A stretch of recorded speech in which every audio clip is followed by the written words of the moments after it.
បាទជំរាបសួរបងប្អូនអរគ្នាដែលតាមដាននៅក្នុង page ក៏ដូចជានៅក្នុង YouTube Channel របស់ខ្ញុំឈ្មោះជ្រុនទ្រឹស្ដាថ្ងៃផងដែរខ្ញុំនឹងចែកម្លែកតេតិនជាមួយនឹងការដាក់ page admin បាទអញ្ចឹងក្នុងការដាក់ page admin នេះផងដែរមានបងប្អូនមកបងប្អូនយើងខ្លះក៏បានដឹងផងដែរបាទហើយមានបងប្អូនយ៉ាងចំនួនតិចតួចដែលបើកអានក្នុងការចេះដាក់នៅ page admin សម្រាប់ page admin នេះផងដែរគឺខ្ញុំ recommend ឲ្យបងប្អូនអ្នកគ្នាដាក់ page ដែលនៅខាងបរទេសដោយសារ page របស់យើងគឺអត់ support នៅក្នុងប្រទេសកម្ពុជាយើងទេដូចនេះហើយបងប្អូនយើងត្រូវការរកលុយជាមួយនឹង page គឺតម្រូវឲ្យយើងដាក់ page admin បរទេសបាទ page យើងនៅខ្មែរហ្នឹងក៏យើងអាចរកលុយបានប៉ុន្តែយើងត្រូវតែមាន admin កាន់នៅបរទេសបាទអញ្ចឹងឥឡូវនេះខ្ញុំនឹងបង្ហាញទាក់ទិនជាមួយនឹងការដាក់ page admin បាទជា page admin នៅស្រុកខ្មែរយើងទេក៏ប៉ុន្តែយើងក៏អាចដាក់នៅបងប្អូនយើងដែលនៅក្រៅប្រទេសដែលនៅសហរដ្ឋអាមេរិកនៅជប៉ុនហ្នឹងគឺយើងឲ្យគាត់កាន់ជា page admin ទៅដើម្បី page របស់យើងហ្នឹងគឺមានការរកលុយបានហើយដើម្បីដាក់បានគឺអ្នកទាំងអស់គ្នាចូលមកកាន់ page របស់បងប្អូនយើងទាំងអស់គ្នាមកហើយចូលមកកន្លែង setting ណាហើយយើងចូលមកកន្លែងដែលរូបកងចាក់ហ្នឹងបាទ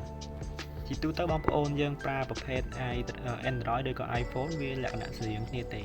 បន្ទាប់ពីយើងចូលមកដល់កន្លែងនេះគឺយើង scroll មកបន្តិចមកយើងរកពាក្យថា page setup បាទដែលមានសញ្ញាតុងនេះបាទបន្ទាប់ពីនោះគឺយើងចូលមកកន្លែងនេះ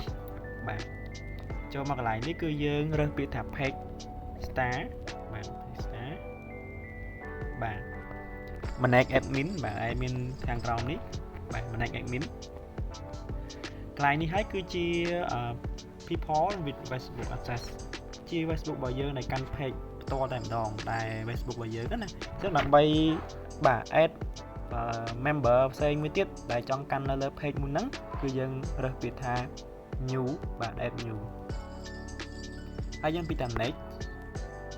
មកដល់កន្លែងនេះគឺយើងគេឲ្យយើង search បាទ search ឈ្មោះដែល Facebook មួយណាដែលចង់ឲ្យកាន់បាទអញ្ចឹងខ្ញុំបានរើស page គួរទាំងរបស់ខ្ញុំហើយមកដល់កន្លែងនេះគឺយើងគេឲ្យយើងមើលនេះមាន content message and call គឺនិយាយទៅគឺយើងចង់ឲ្យគាត់កាន់របៀបណាគឺយើងអាចដាក់បានកន្លែងហ្នឹងណាមកដល់កន្លែងនេះគេឲ្យយើងវាយ profile password ដែលជា password profile របស់យើងមានថា password ដែលយើងកំពុងកាន់ហ្នឹងណាបាទដល់ពេលយើងវាយ password ហើយគឺយើងរងចាំប្រហែលជារយៈពេល30ថ្ងៃគឺខាង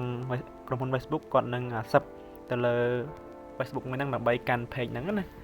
បាទវីដេអូរបស់ខ្ញុំក៏ដល់ទីបញ្ចប់ផងដែរហើយក៏អត់សូវ